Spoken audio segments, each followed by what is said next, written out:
Okay, well, I am ready to get this thing out into the tent for painting, for spraying. The snow has finally kind of disappeared, although, of course, it's followed up by some real blustery rain and wind. So I may or may not actually throw any paint on there today, but I'm gonna worry, right now I'm just gonna worry about get it off the strong back and get it onto a dolly. That will have to do.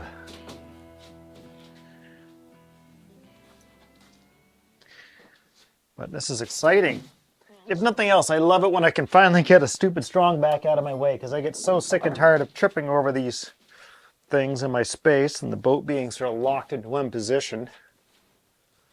This positioning has been chronically like 6 inches too close to the joinery bench the whole time, so it'd be nice to rectify that.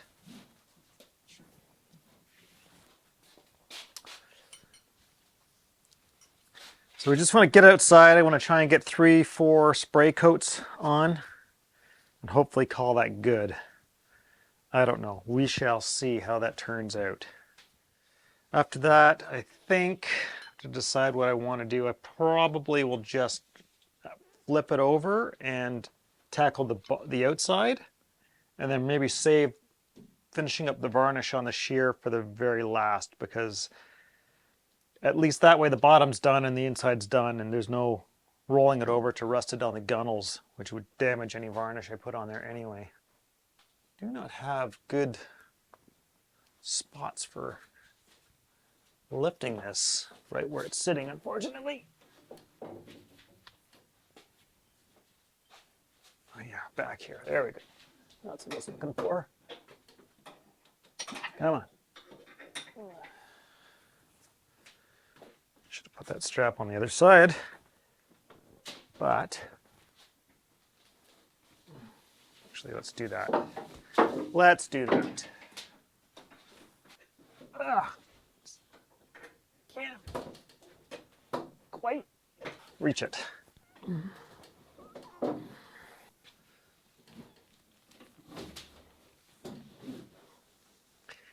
And she's airborne. Why do I not have lifting points like directly over where my strong backs are? I don't know. Really wish I did. Well, let's take the strong back apart. I don't think you need to watch me do this, right? I mean, not exactly exciting. So we'll be back to drop it on the cradle.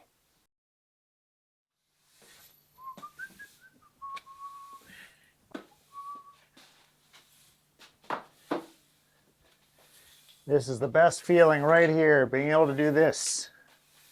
Oh my God.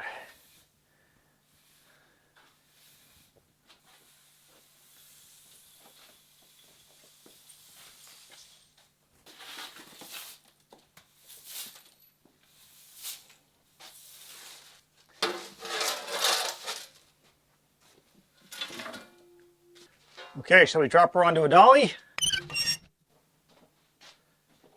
I think that's about right. Maybe a little further forward.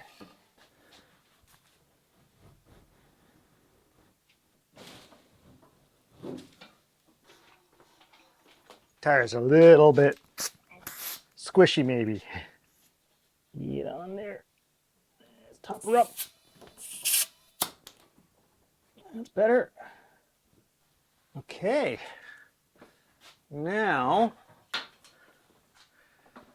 gonna try and lash this thing down somehow.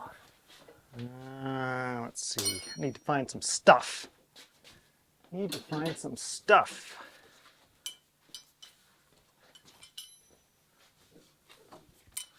Just need to be able to tip one end up to get it over the humps. Yes. Great.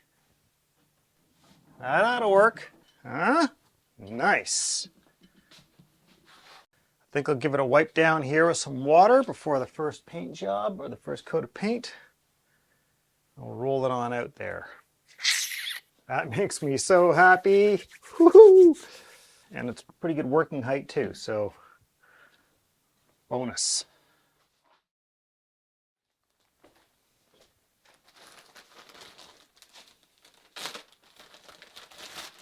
Okay.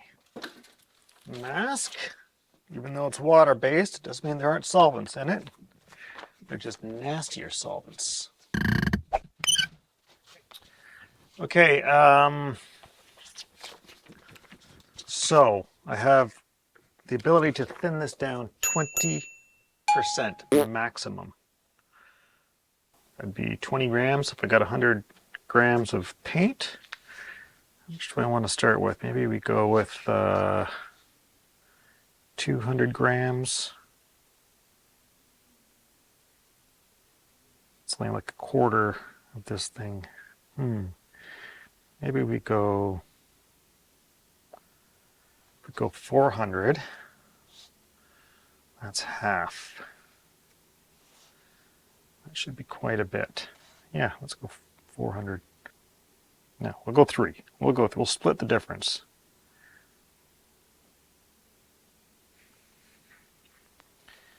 Okay, there we go.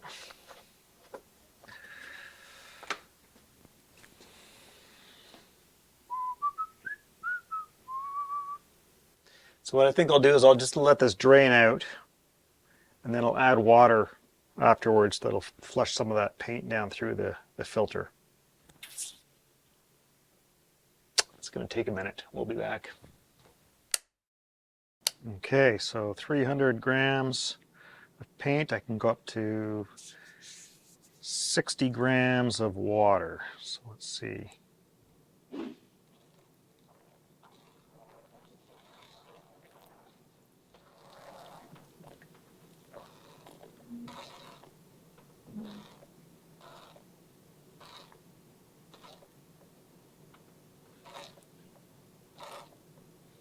There you go, that's it. I think that's enough to get our first coat for sure.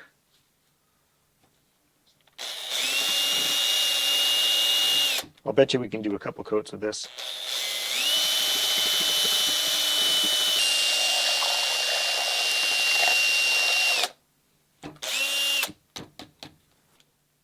Okay, there we go. Well, I hope that is thin enough for spraying. I've got my coarser tip set up in here. Or is that the finer one? Actually, that's the finer one, isn't it? 1.4. I want the 1.7. Yeah, there we go. Almost screwed that one up. Okay, everything's on. Got a filter in. That's tight. Everything's tight. Good. Let's move the boat out.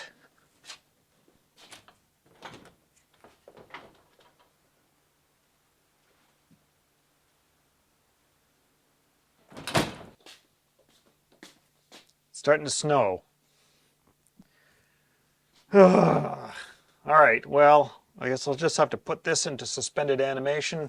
Wait till tomorrow. Hope the snow doesn't destroy the shelter, because it ain't built for snow, that's for sure. Oh man, I hate finishing boats.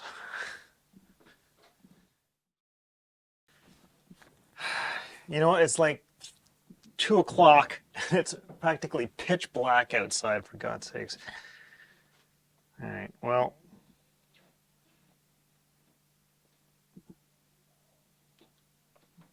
It's one thing, these sort of paint bags are kind of good for some stuff. I don't hate them. I thought I would hate them, but I'm not hating them.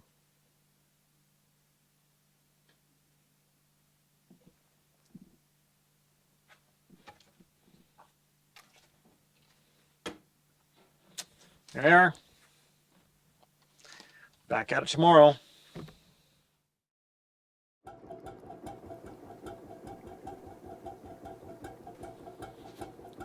Okay.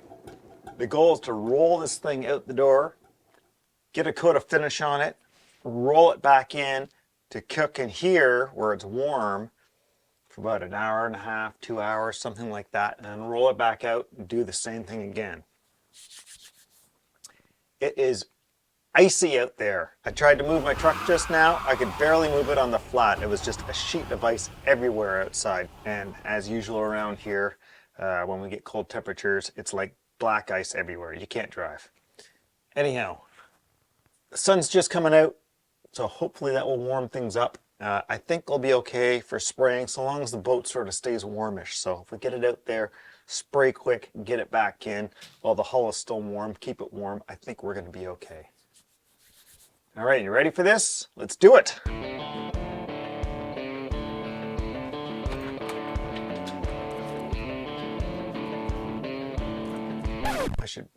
I should probably get my paint gun loaded up right away. I think I'll do that.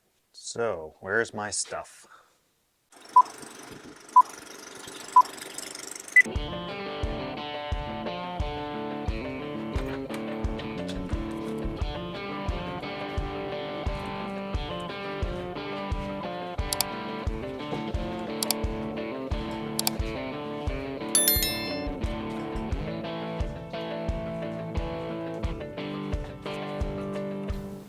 Okay, I'll get a little bit of this on camera, but I don't want to get overspray on my lens, so it won't be very much, all right?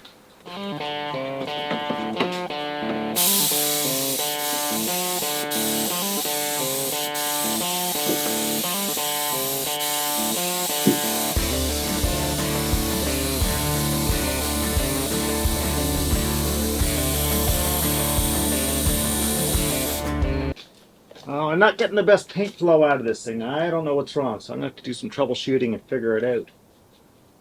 I hope it isn't having to thin it down more, because I'm already at the limit of what I'm supposed to thin it to. Frustrating. Well, I'm not super happy about that coat. Wasn't going on very nicely. I think I got to play with my paint mixture. Anyway, let's shoot her back inside and see how it looks after it's dried up for a couple hours.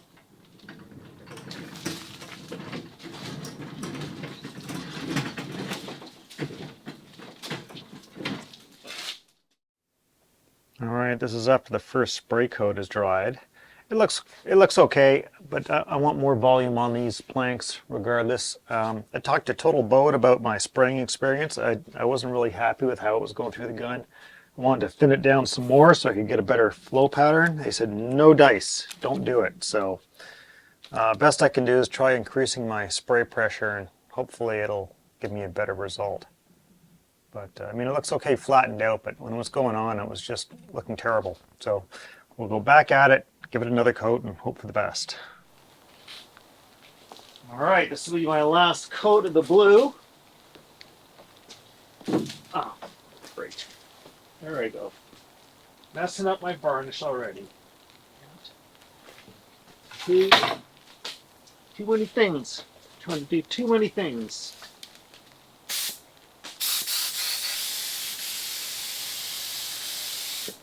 Okay, here we go. Of course, I don't have my thing for holding my gun.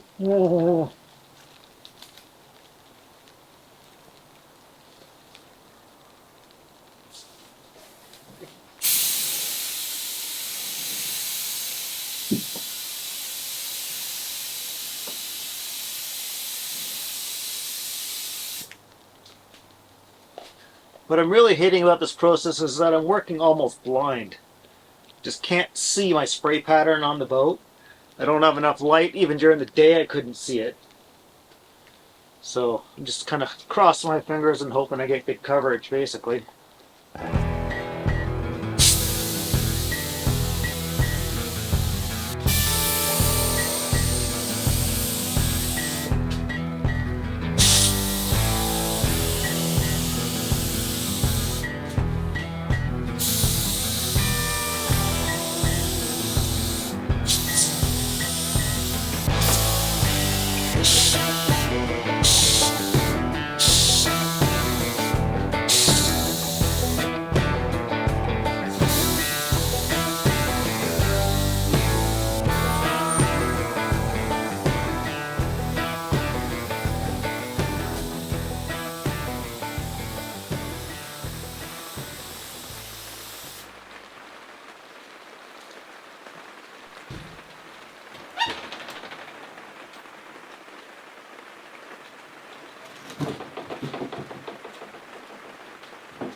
Nice little sprinkling of rain right on top of the fresh paint, of course. Oh well, that's it. We're just gonna have to, we'll leave it till tomorrow, and fingers crossed it all looks good. Did my best under the circumstances. Now, the cleanup.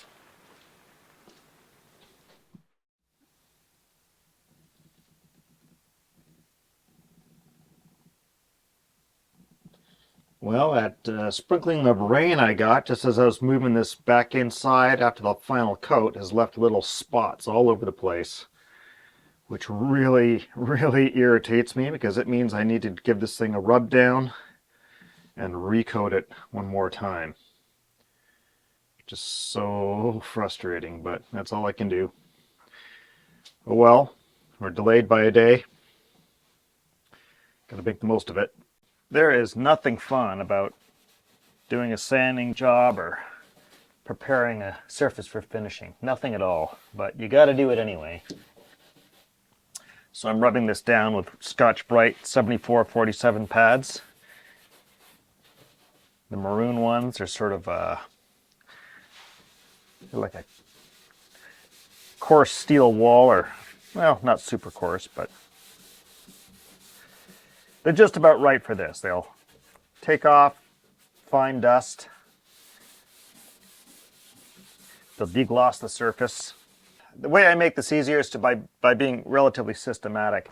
Define my borders here, so rubbing down the frame, and then getting into the edges with my fingertips here. Notice I'm only working to the midpoint because that's how far my arm can go easily.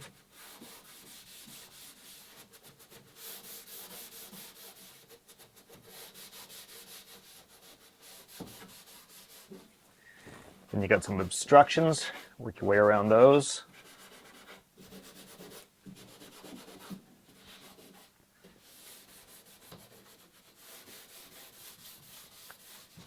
And then come over to the other side and do it. When you're doing sanding jobs, it makes most sense to work from the bottom up. That way all the sanding dust falls down onto surfaces that you've already been onto. You don't have to worry about them clogging up your progress.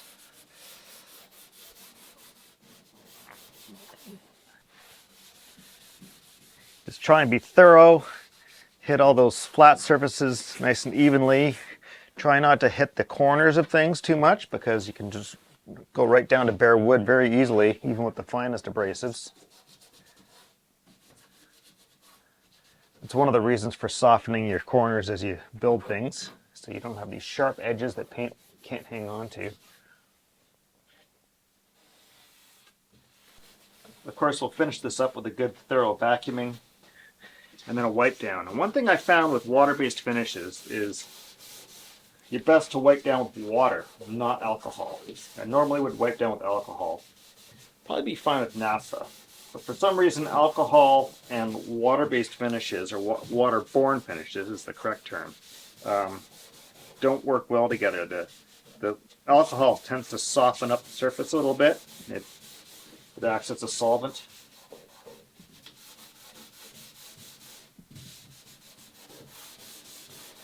So by using water, you just need to be careful to give yourself a little bit of extra time for that water to dry up before you apply your finished coat.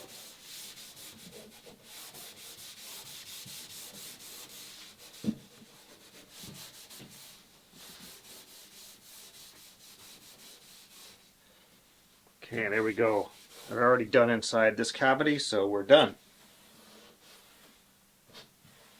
Okay, let's clean her up and get her out and put a fresh coat on it.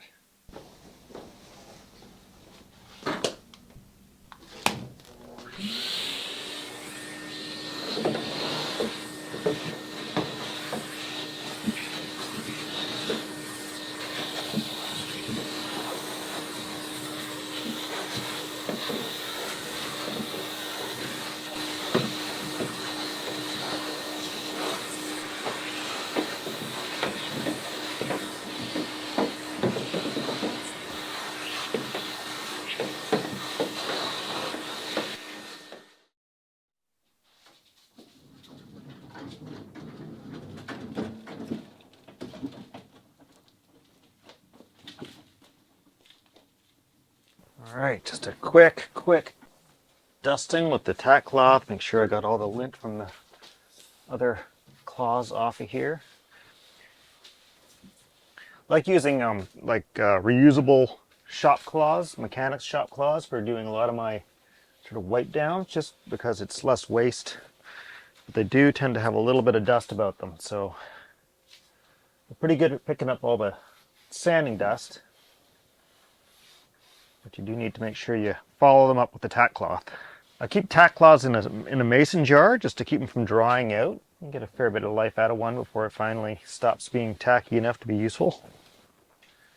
But they're not really intended to be taken off like coarse dust. You're better off wiping that off with something else. And then just use the tack cloth for that last tiny little bit. Those last few fuzzies, and use a light touch.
After I'd wrapped up the finishing process on this boat, this guy walks into my shop. This is Marty Schlosser. Now Marty is a hobby woodworker, but he does some shilling for the Fuji spray finishing equipment. He does demos and seminars on how to use their stuff. You'll find him on Instagram as Apex Woodworks. Now Marty gave me some great advice on how to improve my spray finishing in the shop. Now, first of all, it wasn't the product that was a problem so much, or necessarily the gun that was a problem so much. It was the fact that I could not get enough volume of air through my air lines in order to deliver that product through the gun properly. I could get the pressure fine, but not the volume. And that had to do with the fact that I had only half-inch air lines with a whole bunch of quick connects between the compressor and the gun.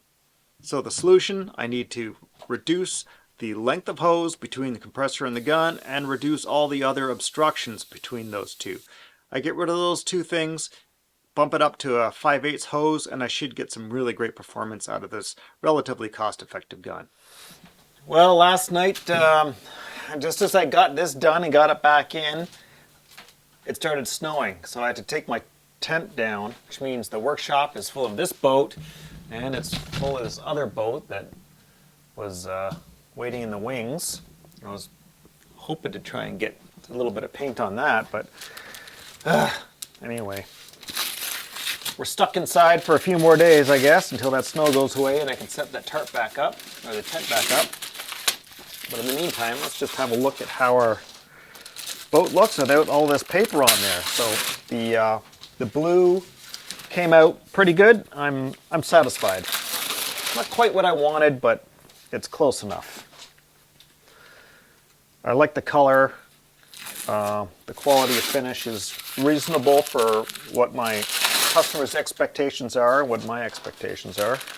Well, no, my expectations are always higher, but they're within the customer's range of expectations, and that's good enough.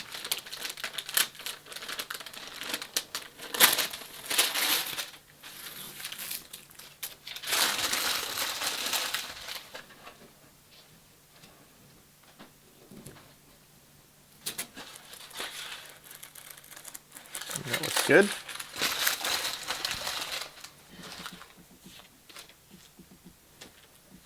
We went with the painted stem head. The stem was made up of all these laminations and things, you know, and extra little bits to fill out the shape, and I don't like the way that looks. I'd rather it just be a blank slate. If this were all just solid oak, that would have been better. Maybe I should have done that. Maybe I should have just Figured out a way to add like a solid oak stem head. I've done that in the past where you just sort of buck this off and you glue like a separate piece of material on top. That's whatever species you want, but it can look a bit weird if it's not, if the grain's not running the way you would expect it to. Anyhow.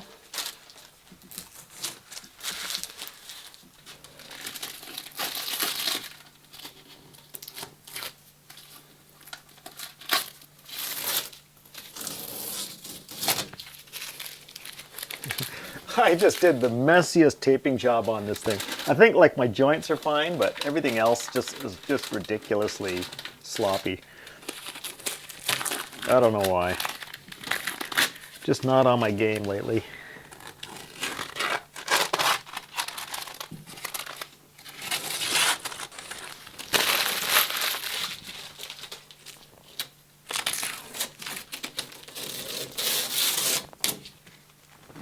Looks like we've got a pretty clean looking result up here underneath the breast hook where nobody's going to look.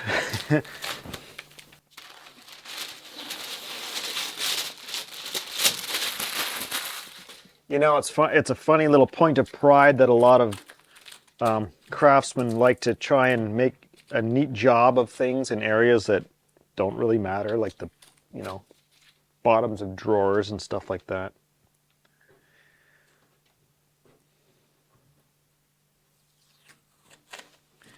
It might be a modern day thing. Certainly if you look at older furniture, they're not like that. People had to make a buck.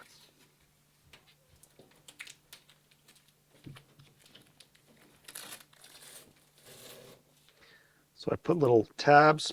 Sometimes, some places I put these little pull tabs on the tape. That's good. That came out nice and neat. Yeah. It's the toughest part, you know, these blocked gunnels, you need to worry about paint and varnish and how they interact with each other. So that's a nice clean line. Not bad. Not bad at all.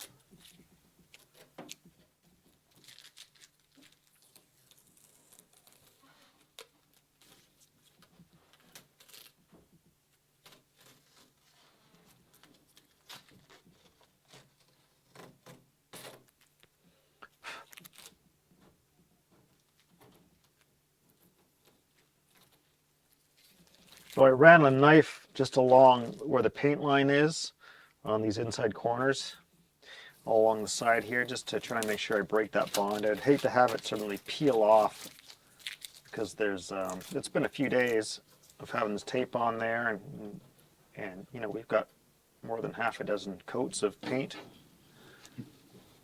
and sometimes the paint can overpower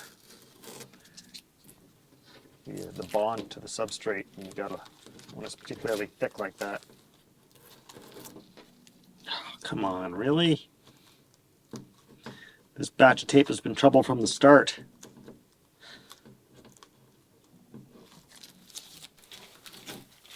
I'm quite liking this varnished oak against this blue. I think it's quite an interesting color combination, actually.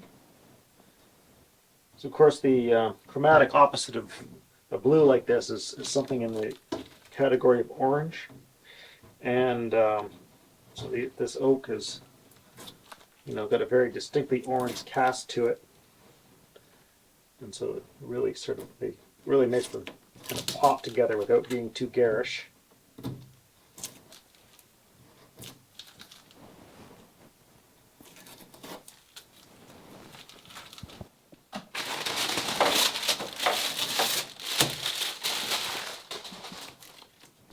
I need to keep doing more varnish work on here because I couldn't get very many coats on before I switched over to the water-based. That was just because of, you know, weather and lack of covered working area outside to use the solvent-based stuff.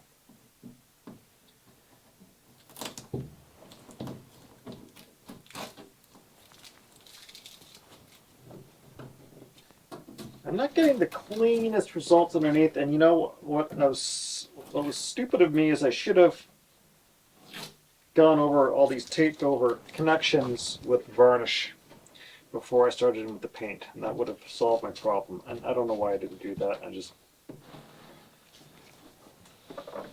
wasn't thinking about it, I guess. But in general, that's the smart way to go.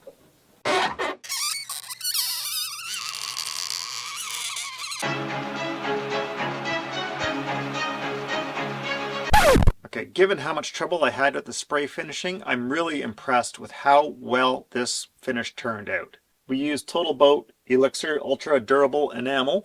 It's a waterborne product. Yeah, I had some issues trying to get used to how it functions, but that's to be expected. Anytime you try something new, there's going to be a learning curve.